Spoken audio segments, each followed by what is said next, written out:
Bali, first time ko nakilala si Francia sa company namin. Before, hindi ko nga siya nakikita noon eh. Hindi siya familiar, kumbaga. Parang ordinaryong tao lang si Francia noon na dumadaan sa harap ko, pero siya na pala yung mapapangasawa ko.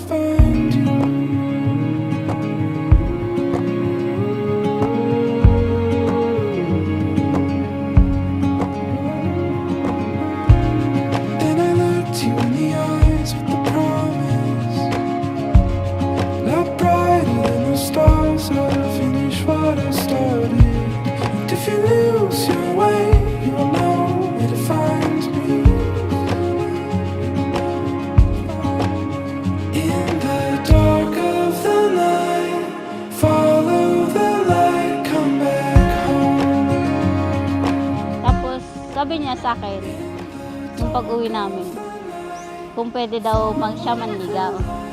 Tapos yun, doon na kami nagkakilala.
The whole family to the Lord.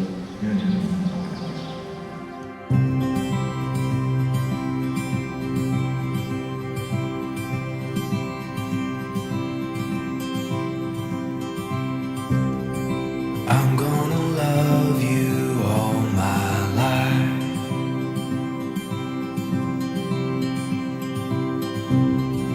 I'm gonna love you all my life. The world may rearrange, and the colors they may change. Oh,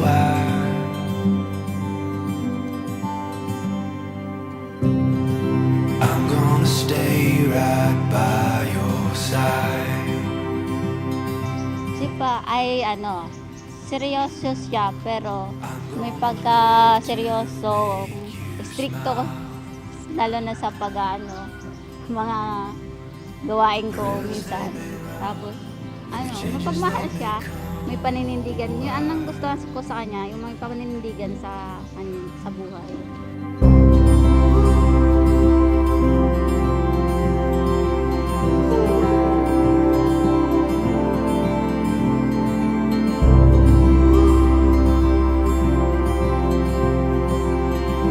Si Francia, kwela.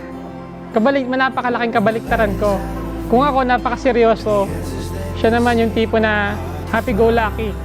Kumbaga, hindi niya iniisip kung anong maging resulta nung bukas. Basta alam niya, gusto niya, masaya lang kami lagi.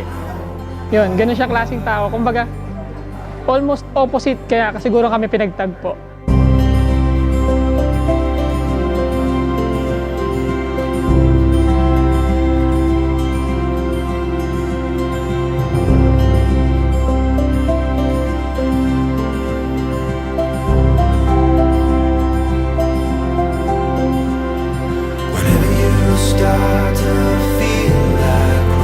Siguro siya yung bilang